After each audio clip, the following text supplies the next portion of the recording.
पहाटेचे 3:30-4च्या दरम्यानचा वेळ आहे. तुम्ही माझ्या मागे बघत असाल तर इथे आग लागलेली आहे. प्लेझंट पार्कमध्ये मी सिल्वर क्राउन इमारतीच्या टेरेसवरती आहे.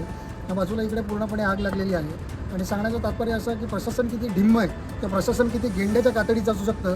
त्याचं उदाहरण हे आहे की तुमच्या आमच्या जीवाची यांना काहीच पर्वा नाही. त्यांची फक्त हप्तेखोरी झाली पाहिजे. त्यासाठी लोक कोणत्या थराला जातील ते तुम्हाला सांगतोय.